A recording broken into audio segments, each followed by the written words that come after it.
Hello and welcome to a 1v1 cast on Greentooth Gorge. Starting off, we have Splash playing as a Warp Spider Exarch on the blue side on the top right hand corner of the map, and we have Cyris, Turbine Cyris, in fact, playing as a Ravna Alpha on the bottom side of the map on the red side. Going to be tunneling his way straight over to his power. Both commanders, a lot of mobility built into both of them. The Warp Spider coming in with a teleport, can also have a group teleport as well to give other units extra mobility, can also place down webway gates. Meanwhile the Ravna Alpha being able to build tunnels all around the map for his units to use, so we could actually see a lot of mobility. We could see units just popping out of nowhere throughout this game between these two players if they use the full extent of the tools of their race. Already was just teleporting right straight away there from the Homogons as they jump onto him. Very annoying to try and chase down a Warp Spider very early on, especially when he has quite a lot of energy stored up. It does cost 35 energy for him to teleport each time. Can spam it quite a bit when he's on 100 energy. Can also give himself extra energy regen through different armors in tier 2. And at the same time, his webway gates actually give himself energy, although it's normally seen as a bit of a useless ability in comparison to the Farseer and Warlock's ability on their gates. But the Warp Spider one can always come in a little bit useful, just much more rarer. Try and chase down some Homogons here, down to full models still. Before they lost the model, but still on full models, but down a little bit of health. Do need to be careful against Banshees. Don't know if Homogons can actually special Banshees. I don't think they can actually special unless they have their adrenal glands upgraded, and even then, if they do special, it's not very strong in comparison to the Banshee special. But Warriors coming out in the field. Warriors will need to be careful of those Banshees, and wow, very aggressive play here from Splash inside the base almost of Cyris. Going straight after a Ravna tunnel. The Warp Spider surprisingly still able to fire, even getting meleeed down by some Homogons here. Some extremely aggressive play by Splash, just sitting outside for base now of Cyris, decapping his most natural requisition points, and probably going to go back after that tunnel. It's on 75 HP. It's very annoying when the tunnel in your base actually gets killed. There are plenty of other tunnels around the map, but if Cyris wants to get out of his base and straight onto the field, he's going to have to build another tunnel inside his base. He's going to have to bring his Ravna Alpha back, and Warriors are going to be engaging the Banshees here. It's a bit of a mistake for the Warriors to engage alone. They definitely need some support to fight the Banshees. Warriors only with 990 health and super heavy, well not super heavy, and heavy infantry taking bonus damage from the power melee of the Banshees, and the Homogons also getting caught out. The 2 Synapse bombs from 2 warrior models dying, actually going to get them killed at the very first engagement in this game. Ravna Alpha going to try and fire away. There are some Termagons on retreat path, but the Termagons not really doing too much in melee damage. They're not even going to force melee onto the Banshees. If they did, they could have maybe gone down 2 models or more, but even then, the Homogon loss is massive. The 2 warrior model losses as well, again, is massive here. And Dire Avenger's going to get away here on 5 models. Warriors, and sorry, the Termagons not even focusing them down on retreat again. I feel like these Termagons could have meleeed them down for a model or 2, and that would have helped out Cyris quite a lot in this engagement. That Warp Spider though is getting a little bit low. Behind some yellow cover, we'll be able to get away there, able to have enough health to barely survive that engagement. Straight away another tunnel going down, and even after the engagement going so poorly, actually Cyris comes out on top in terms of map control, in control of the natural requisition point, although the same can be said for Splash as well, but in control of more VPs and still gaining more map control as time goes on. Meanwhile Splash slowly moving our base, but these tunnels here so early on for Cyris, giving him the edge in mobility in tier 1. Ravna actually popping in and out of the tunnel, popping back out, popping back in. Looks like it was actually a mistake to get Ravna Alpha out of that tunnel. He actually wanted to come out of this tunnel instead. Ravna going to be retreating back to base, most likely going to be used to build a tunnel from the base to somewhere else, probably towards this area, I would imagine, or probably towards this area, although he's already got this tunnel here, so it's probably going to be more aimed towards mid, although that one's kind of between mid and between the right hand side. Ravna actually not building any tunnels whatsoever. This tunnel now going to get popped off by the Warp Spider. You want to try and hide your tunnels behind shot blockers, so that makes it much more difficult for your opponent to actually get in and actually destroy the tunnels. Generator operational. Meanwhile, Cyris was going to go for some Ravnas. It's going to be in response to the Guardian Weapons team that is out in the field. Not that I think it's actually done too much. It's killed a tunnel, if that. Does have a little bit of experience, so Cyris does know that the Guardian Weapons team is on the field, but actually using his Ravnas to burrow on top of some Dire Avengers instead. Ravenous now. Burrow is going to be on cooldown for a little while. This costs a lot of energy at 70 energy to Burrow, and Banshee's going to tie up these Ravenous, and the Banshee's actually landing a special straight away. That could be a dead Ravener model if the Banshees do focus that particular model down. But the Warrior's going to be leaping into combat to actually save the Ravenous overall, and Warrior's going to be jumping all over to these Banshees. But the Warriors are in need of some support, but without any Homagons, there's nothing to back them up other than range damage from these two Termagon squads. But again, a Warrior model going to go down. Warrior models are not exactly cheap, especially when they're getting traded 1-for-1 with these Banshee models on the other side. Cyris going to be backing away here. That engagement didn't really go out in his favour. Splash was able to hold the Guardian Weapons team, not getting touched whatsoever, because the Ravenous decided to jump on to some Dire Avengers instead. If the Ravenous had jumped onto the Guardian Weapons team instead, the engagement may have gone a little bit differently. Banshees were trying to protect it as well, but the Warriors and Ravenous could have meleeed down together against the Banshees. But instead they went in one by one and the Banshees were able to fend them off. But Warriors jumping onto these Dire Avengers, yeah, so low right now, but Warriors not able to jump into combat once again. That Dire Avenger squad with the Warlock, giving them the tankiness they needed to survive in that engagement overall. But the VPs remaining fairly equal here, and both players going towards each other's generators farms. By the looks of things, there's a gateway going down on the other side of the map here. Could be used for a bash by Splash, and at the same time Cyris has got the majority of his units towards the right hand side. Could be going for a push, gets the power. The double Termagons are pushing in on this VP, which means yes, they are going to go in for the generator bash, but Splash, with a webway gate down and a webway gate inside of his own base, can always react with a power bash of his own. Both players might decide to trade power, and this could go either way. There's a Guardian Weapons team here for Splash to defend the generator farm. You know, Cyris with no defense whatsoever, but Cyris going to be the first person to tier 2. Banshees armed themselves with the aspects of fleetness. You don't normally see the aspects of fleetness too much, and that's normally because the heavy melee Exarch is so good, especially when it comes to vehicles in tier 2. However, being Tyranids don't actually have a proper vehicle in tier 2. Yes, they've got the Tyrant Guard, but the Tyrant Guard is super heavy infantry, so the power melee Exarch from the Banshees actually does slightly more damage to this Tyrant Guard, except for when it is in shield wall formation. But when it's moving around in its regular mode, Banshees will do significant damage to it, and it is probably worth it, especially against Warriors and Venom Brood later on. The power melee Exarch does give a slight edge in damage against heavy infantry and super heavy infantry in comparison to the heavy melee Exarch from the aspect of strength. Raveners are here on the defense with the remainder of the Tyranid forces coming in, except the Warriors. Warriors are actually going in for the capture here. Cyris did not bash any generators as such, just bashed the power node, and is now going in for the capture. Banshees are taking a lot of damage, trying to sprint to that webway gate with a fleet of foot ability. And Cyris actually going to load down the generator farm for Splash. Meanwhile, Splash taking out 2 generators and a power node, but not actually capping it himself. Cyris will have a small boost in power economy, while Splash tries to recover his own generator farm.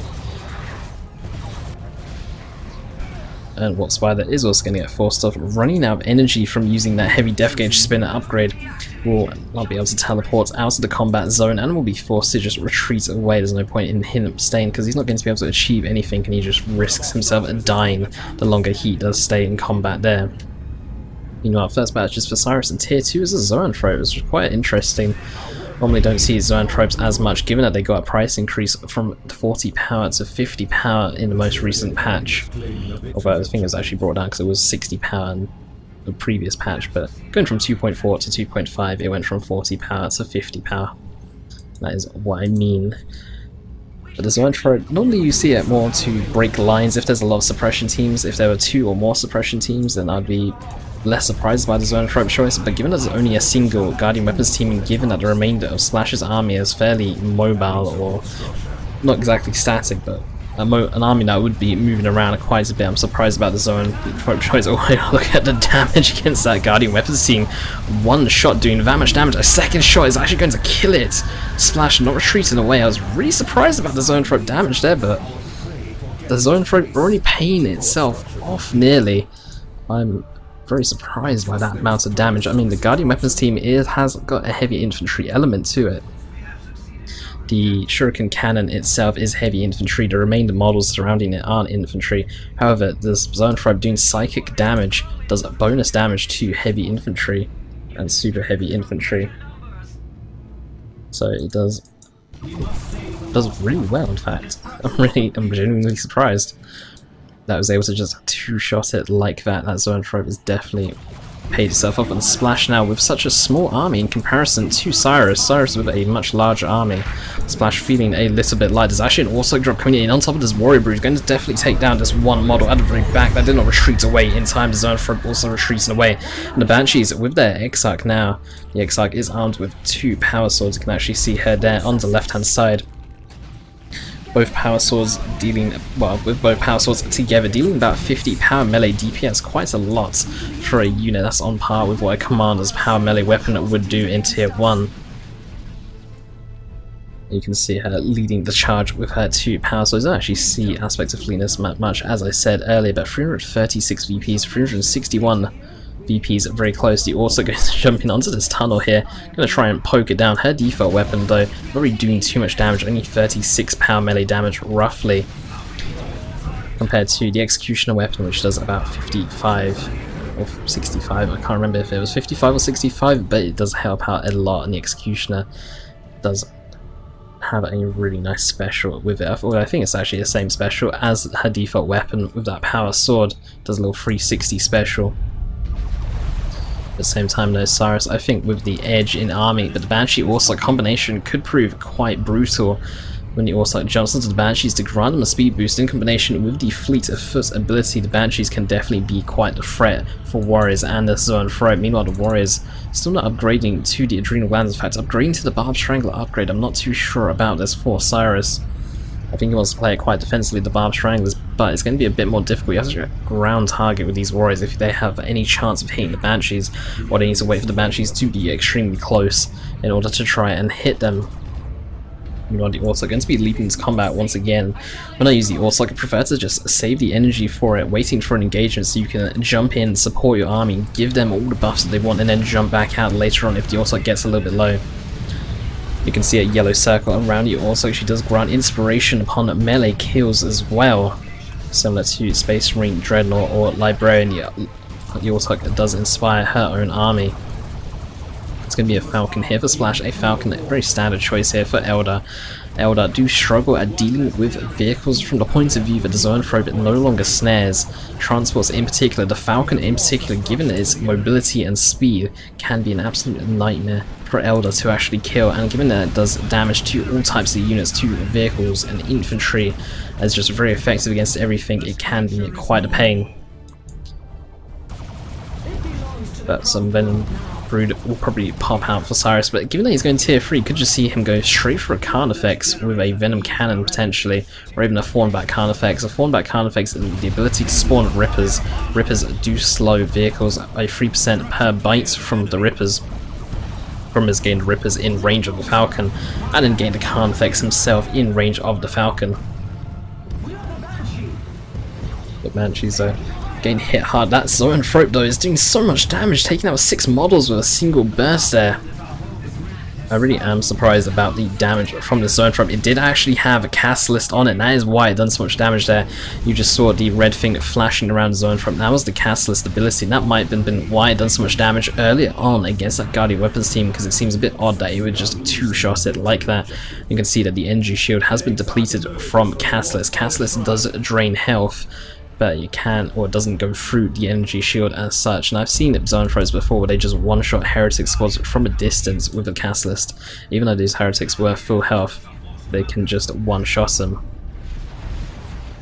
But Warp Spider going to be burning, or not burning down, but taking down some Termagants here in the center of the map. Does have the heavy death gauge, has been activated, trying to maybe push some Termagants off the VP, but not going to be very successful in doing so. Meanwhile, the Falcon though is going to get repaired up by some Dire Avengers. Did get hit by the focused Warp Blast from the Zoanthrope. The focused Warp Blast are no longer snaring vehicles though, so was able to freely move around. There's actually a Venom Brood coming out in the field. I'm surprised Cyris didn't go straight for a Carnifex here, but the Venom Brood is needed to actually force off the Falcon, otherwise it's going to apply far too much pressure in the mid game here. 287 VPs to 294. The also jumping in alone by herself, should really wait for the Banshees and give them the speed boost and damage boost that she provides when leaping next to friendly units. But the Banshees are nowhere to be seen. A Warp Spider squad has popped up on the field, going to be focusing down at the Ravna Alpha. And with the Falcon getting a little bit low, it's going to back away. The Banshees do vacate the Falcon now and start sprinting in with the fleet of foot ability, going to use their Scream onto the top of the Venom Brood, going to be focusing them down. Their heavy infantry taking a lot of damage. That Zoanthrope is also taking a lot of damage as well. It is so low at 124 HP, needs to retreat away now. In fact, Warp Spiders might even be able to finish it off. Termagants are so low as well. And the Zoanthrope is going to live. The Banshees are going to fall down in this engagement as well. 3 HP, they must be going down in this engagement. No, they will barely be able to live. Things that Zoanthrope is so low, it is going to be a prime target for that Warp Spider. Getting knocked over by the heavy Death Gauge spin, it's not going to be able to retreat away in time. The Falcon is going to pop it off, and Cyris is losing quite a bit in this engagement. Lost to Ravna Alpha as well, he just died in the back line here, and Ravna is even going to drop a model on the way back to base. But Cyris with the tier advantage, can he pull this in? Because things are looking a little bit grim for him. Splash's army is now much bigger in comparison to Cyris. Losing the Zoanthrope, losing the Ravna Alpha, and not really having anything tier 2 or tier 3. I mean, it does have a Venom Brood, but that's not really going to help out much against the masses of infantry that Splash has, supported by this Falcon. That is now level 2, the Orsoc, the Banshee combo. It's a bit uncontested right now. The Termagants can use their crippling poison to slow them down, but it's not really going to be enough, especially when the Orsoc can just jump in on top of the army and knock it back, especially when the Warp Spider is doing so much damage that does have the advanced targeters or the improved targeters for extra ranged damage. And with the heavy Death Gauge spinner, the Warp Spider is actually doing 51 piercing DPS, which is a lot for a commander that is so mobile, and with the Warp Spider squad as well, giving a lot of mobility and having a lot of damage. There's just a lot it's going to be difficult for Cyris to do. The Warp Spider and the Warp Spider squad can easily go around and pick off various models, especially against these Ravners and potentially from the Venom Brood and Warriors, especially when the Warriors don't have the Adrenal Glands. They're actually that tanky at 990 HP this late in game. The Banshee's going to go in once again. The Orsoc though not buffing the Banshees. The Orsoc jumping in behind the lines. I feel like the Orsoc should really support the Banshees by jumping on them to give them the inspiration buffs, the extra speed, the extra damage. It would come in extremely handy on those Banshees. I feel like that's the main purpose for purchasing the Orsoc in the first place, is to buff your own army rather than using her as a backline assassin. Ravners though desperately trying to escape away there, but at the same time Cyris losing his journey to farm does whip out the Carnifex. The Carnifex now out in the field but currently unupgraded. Ravna is able to get away with a single model, but with the Carnifex here, can it do what it needs to do? There are Warp Spiders, and Warp Spiders do have the Haywire Grenade ability, which can stun the Carnifex and disable its weapons for several seconds. But Splash is actually going to opt for a Wraith Lord here. Wraith Lord with Bright Lance weapons, or shoulder mounted Bright Lance, might be able to do some decent damage to the Carnifex, but I feel like a Bright Lance weapons team would be the better choice here. Or even Fire Dragons. Fire Dragons would be a much better choice, especially if it does turn out to be a fawn-back Carnifex. The Orsoc though, getting very low, decides to back away at the very last second, and Venom Brood going to lose a model here. But luckily for Cyris, the Synapse knockback only affected a couple of Termagant models and didn't hit them too hard. But a Venom Brood is still out on the field. Banshees, we need to be careful about the Termagants getting able to kite around with the crippling poison, but it looks like it's on cooldown for both squads, and the Carnifex is coming in as well. Banshees might even lose the Exarch, might even lose a model here. That Carnifex though is just reluctant to get into melee combat, and now the Carnifex decides to jump in, taking away 2 models with 2 swings there. The Banshees retreating away, but the Wraith Lord is on the field. The Falcon is low, in need of some repairs, level 2.5. And that Wraith Lord though is kind of just getting thrown away here. The Wraith Lord is going straight after the Venom Brood, but it's unsupported right now. The Falcon is in the area, but the Falcon as well is low, and the Venom Brood desperately trying to run away. The Warp Spider now jumping in for some support, but this Wraith Lord is half health already. And the Carnifex getting some rear armor hits on the Falcon. What is the Falcon doing? It just gets torn apart, gets torn asunder by that Carnifex, and Rippers are now coming out. Now the Wraith Lord has to answer to the Carnifex. The Rippers are not chasing down the Wraith Lord. Very fortunate for Splash. If the Rippers were chasing down the Wraith Lord would have been slowed to the point where it wouldn't be able to get away. And now the Warp Spider has also gone down in the engagement, staying far too long. That Wraith Lord is quite low right now, and the Falcon is getting built once again to support Splash's army. But at the same time, this Wraith Lord in desperate need of repairs. Dire Avenger should just melee down the Rippers because they have very tiny infantry. Range damage doesn't really exist against them because the accuracy against Rippers is so low. But the Carnifex is going in now. Cyris might be overextending here, but there isn't actually that much AV for Splash that Cyris needs to worry about. The Haywire Grenade is quite scary indeed, but the Haywire Grenade has nothing to follow up with. That Aursok though is just left alone here, abandoned. What is the Aursok doing? The Aursok fighting alone, gets a 360 special but doesn't do anything with it. And in fact, Wraithlord is actually fallen here. The Carnifex is just a man on a mission right now, taking down a Wraithlord, taking down a Falcon. Not after a second Falcon. Homagons back on the field here with Outnumber called in. In fact, those aren't Homagons, or they are Homagons. Looks like Homagons have now just gone down for Cyris, but Rippers still remain on the field. That Falcon is getting a little bit low. The Falcon is actually cornered, it's actually forced out of its own base right now. There's a Venom Brood on the field. That Falcon is most definitely going to go down, and the Venom Brood are currently in base right now, but there is a tunnel nearby that the Venom Brood could use to just get in the field right now. Aursok drop coming in once again. It's going to be a fresh Aursok since the previous one died. I'm not sure about another Aursok. I feel like this is a panic purchase here for Splash. And the Falcon though might get path locked on a friendly Aursok or on a friendly Termagon squad. Warriors are coming in, but there's no Venom Brood. But one more hit from the Carnifex and it does it. Rear armor hit into the Falcon. Things are just going haywire here for Splash, and he does have the VP advantage, but at this point he might have just thrown himself out of the game with the sheer amounts of losses that work the Carnifex has done, has pulled Cyris back into the game after some big losses in tier 2. Cyris's tier 3 is just looking so strong right now. 255 VPs to 137. Cyris still has a little bit of ways to go to actually win the game. Warp Spider does have plenty of mobility, and Eldar with webway gates could prove quite annoying, but Cyris with tunnels, with the Carnifex uncontested right now, should be able to hang on in there.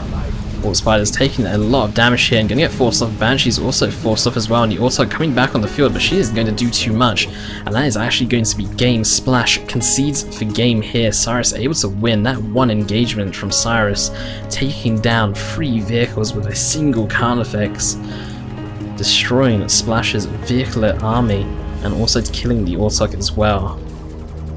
Will bring Cyris back into the game. Be sure to check out that the monthly Rumble tournament is happening this weekend. There's also a Faction Wars tournament happening this weekend as well. There's also a Beginners tournament happening 2 weekends after that. I believe it was on the 16th of July, so be sure to have a look on the forums in the tournament section for information about all of those. But for now, I'm off.